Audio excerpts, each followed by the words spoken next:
নমস্কার বন্ধুরা, হোমকুক মোটরসিতে সকলকে অনেক অনেক স্বাগত ও ভালোবাসা জানিয়ে আজকে শেয়ার করতে চলেছি লিকার চা। চা বানাতে সাধারণত আমরা সবাই পারি, তাই না? কিন্তু যারা নতুন গৃহিণী বা নতুন রাঁধুনি তাদের জন্য চাটাও কিন্তু একেবারে নতুন। সেই জন্য আজকে ভাবলাম আজকে আমি কিভাবে লিকার চা বানাই সেটাই শেয়ার করি। আজকে দু রকমের লিকার চা আমি শেয়ার করব আপনাদের সাথে। আশা করব আপনাদের ভিডিওটা ভালো লাগবে। যদি ভালো লেগে থাকে অবশ্যই ভিডিওতে একটা লাইক দেবেন, আর চ্যানেলে নতুন বন্ধু হয়ে থাকলে চ্যানেলটা সাবস্ক্রাইব করে আমার সঙ্গে থাকবেন, আর বন্ধু বান্ধব আত্মীয় স্বজনের মাধ্যমে আমার ভিডিওটা শেয়ার করে দেবেন। তো চলুন দেখে নেওয়া যাক আমি কিভাবে লিকার চা বানাই দু রকমভাবে। প্রথমে যে লিকার চাটা আমি শেয়ার করতে চলেছি সেটা হচ্ছে একদম প্লেন লিকার চা। তার জন্য আমি দিয়ে দিচ্ছি 2 কাপ জল। আমি 2 কাপ লিকার চা বানাবো, আমি এই জন্য 2 কাপ ভর্তি করে জল দিচ্ছি, একদম ডুবু ডুবু করে ভর্তি করেছি কিন্তু, কারণ জলটা একটু শুকিয়ে যাবে ফুটলে। তো এই চাটা যেহেতু বেশি ফোটানোর প্রয়োজন হয় না, সেই জন্য আমি 2 কাপই জল দিলাম। 2 কাপ ভর্তি করে দিয়েছি, জলটা খানিকটা কমে যাবে সেই জন্য। চা বানাতে কম বেশি আমরা সবাই পারি, কিন্তু তার মধ্যেও পারফেক্ট চাটা আমরা সবাই আশা করি, তাই না? এক একজনের বাড়িতে গেলে এক এক রকম চায়ের স্বাদ পাই। আমি চা খেতে খুব ভালোবাসি, বলতে পারেন আমি টি লাভার একজন। সেই জন্য আমি চাকে নানা রকমভাবে এক্সপেরিমেন্ট করি, নানা রকমভাবে বানিয়ে দেখেছি কোনটা আমার কাছে বেস্ট মনে হয়েছে, সেটাই আজকে আপনাদের সাথে শেয়ার করছি। দেখুন জলটা এখন ফুটছে, কিন্তু একদম টকবক করে হাই ফ্লেমে দিয়ে দিয়েছি গ্যাসটা। জলটা কিন্তু ফুটছে, এই সময় আমি দিয়ে দিলাম পাতা চা। এই যে আমি চাটা করছি লিকার চা, এটা একদম পাতা চা দিয়ে করছি, দানা চা নয়। এই পাতা চা দিয়ে লিকার চা করলে ফ্লেভারটা খুব সুন্দর আসে। তো গ্যাসটাকে অফ করে আমি একটু ঢাকা দিয়ে রাখলাম 3 মিনিটের জন্য। 3 মিনিট পরে চাটা আমি ছেঁকে নেব। 3 মিনিটের বেশি কখনোই কিন্তু চা পাতা ভিজিয়ে রাখবেন না, তাহলে কড়া হয়ে যাবে, খেতে ভালো লাগবে না, তিতকুটে লাগবে। তো 3 মিনিটের থেকে কমও রাখতে পারেন, যারা হালকা লিকার পছন্দ করেন 2 মিনিট রাখতে পারেন, কিন্তু 3 মিনিট একদম পারফেক্ট চায়ের লিকারটা আসবে। তারপরে কাপে চিনি দিয়ে দিলাম, দেখলেন 1 কাপে আমি 1 চামচ চিনি দিয়েছি। চিনিটা আপনারা স্বাদ মতো দেবেন, কম বেশি যার যেরকম টেস্ট। তারপর আমি চাটা ছেঁকে নিলাম, এরপর আমি চিনিটা মিক্স করে নিচ্ছি একটা চামচের সাহায্যে। হয়ে গেল লিকার চা, একেবারে সিম্পল, একেবারে ইজি অ্যান্ড সিম্পল চা। এটা খেতেও খুব সুন্দর, দারুণ একটা ফ্লেভার আসে এই চাটা। অনেকেই আজকাল এই চাটা কিন্তু পছন্দ করছে।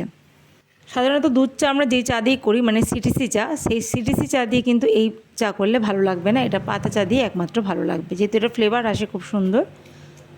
এরপরে যে চাটা আমি বানিয়ে দেখাবো সেটা হচ্ছে লিকার চা অথচ মশলা দেওয়া। আমি এখানে কয়েকটা গোলমরিচ নিয়েছি আর 1/2 ইঞ্চি মতো আদার টুকরো নিয়েছি। আদা গোলমরিচের স্বাদটা আপনারা আপনাদের ইচ্ছে মতো বাড়িয়ে বা কমিয়ে দিতে পারেন। আমি 2 কাপ চায়ের জন্য ঠিক যতটা গোলমরিচ বা আদার ফ্লেভার আমরা পছন্দ করি ততটা দিয়েছি। তো আমি 2 কাপ জল দিয়ে দিচ্ছি এখানেও ভর্তি ভর্তি করে একদম। জলটা একটু ফুটবে, একটু কমে যাবে, আর একদম কাপ ভর্তি চা আমরা কেউই খাই না, সেই জন্য আমি কাপ ভর্তি করে জল দিচ্ছি, যাতে জলটা শুকিয়ে গেলে একটু কমে যায়। তো এই চাটা বর্ষাকালে বা শীতকালে অসাধারণ লাগে, কোনো কথা হবে না। এই চাটা বর্ষাকালে বা খুসখুসে কাশি হলে এই চাটা কিন্তু দারুণ আরাম দেয়। আর এখন তো বর্ষাকাল, আমরা মনে হয় একটু চা খাই মাঝে মাঝেই, গলাটা একটু খুসখুস করছে, সিজন চেঞ্জ হচ্ছে, তো এই সময় এই চাটা কিন্তু ভীষণভাবে উপকারী এবং ভালোও লাগে খেতে। তো দেখুন এই যে আদা আর গোলমরিচ নিয়ে নিয়েছি আমি। আদাটা আমি থেতো করে নেব। 1/2 ইঞ্চি মতো আদা নিয়েছি 2 কাপ চায়ের জন্য। ওই যে বললাম বেশি আদা দিলে ঝাল ঝাল লাগবে, আপনারা আপনাদের টেস্ট মতো আদার টুকরো দেবেন। এই যে গ্রেটারটা দেখাচ্ছি, গ্রেটার দিয়ে কিন্তু আদা কখনও ঘষে ব্যবহার করবেন না চায়ে। আদা সবসময় চায়ে থেতো করে দেওয়ার চেষ্টা করবেন। আগে কিন্তু মা দিদিমারা শিলনোড়া দিয়েই আদা থেতো করতো, এখন ছোটো ছোটো হামলদিস্তা পাওয়া যায়, তার মধ্যে সুন্দর থেতো করা যায়। তো জলটা যখন ফুটছে সেই সময় আমি দিয়ে দেবো যেই আদাটা থেতো করে রাখলাম, সেই আদাটা এখন দিয়ে দেবো। থেতো করা আদাটা আমি এই মুহূর্তে দেবো। ঠান্ডা জলে বা জল গরম অবস্থায় দেবেন না, জলটা কিন্তু ফুটবে তারপর দেবেন। এরপর আদাটা দিয়ে ভালো করে ফুটিয়ে নেব। দেখুন খুব সুন্দর আদাটা কিন্তু ফুটছে, আদাটা থেকে কিন্তু একটা সুন্দর কালার বেরোচ্ছে, দেখুন জলের কালার কিন্তু চেঞ্জ হয়ে গেছে। এরপর আমি এখানে গোলমরিচটা থেতো করে দেব। গোলমরিচটা বেশি দিলে ঝাল ঝাল লাগবে, তাই জন্য আমি কিছুটা কমিয়ে রাখবো। তো এখানে আমি 6টা 7টা নিয়েছিলাম, তারপরে আমি 4টে নিলাম, বাকি 2টো রেখে দেবো, কারণ বেশি দিলে ঝাল হলে খেতে পারবো না। তো গোলমরিচটা হালকা থেতো করে দিচ্ছি। অনেকে এই আদা গোলমরিচের সাথে লবঙ্গ, একটু তেজপাতা, একটু দারুচিনি থেতো করে দেয়, কিন্তু আমার কাছে আদা আর গোলমরিচের ফ্লেভারটাই বেশি পছন্দ লিকার চায়ের মধ্যে। তো দেখুন গোলমরিচটা গুঁড়ো করে নিয়েছি, আর ওদিকে আদাটা কিন্তু ফুটতে শুরু করে দিয়েছে অনেকক্ষণ। আর এবার আমি গোলমরিচের গুঁড়োটা এর মধ্যে দিয়ে দেবো। ঠান্ডা জলে একেবারেই দেবেন না, স্বাদ কিন্তু একেবারেই ভালো আসবে না, জলটা ফোটার পরেই দেবেন, আবারও বললাম। তো এবার গোলমরিচ আর আদা দিয়ে একসাথে ফুটিয়ে নিচ্ছি, ভালো করে সব কিছু মিশিয়ে নিচ্ছি। অনেকে আমি দেখেছি জল বসিয়ে একটু গরম হতে না হতেই ওর মধ্যে আদা, গোলমরিচ, চা পাতা একসাথে সব দিয়ে ফুটিয়ে নেয়, আর একদম কালো চা হয়ে যায়। তো ওইভাবে চা না বানিয়ে একটুখানি জলটা গরম করে নিয়ে ফুটিয়ে নিয়ে দেবেন, তারপরে টেস্টটা করে বলবেন কোন চায়ের স্বাদটা বেশি ভালো।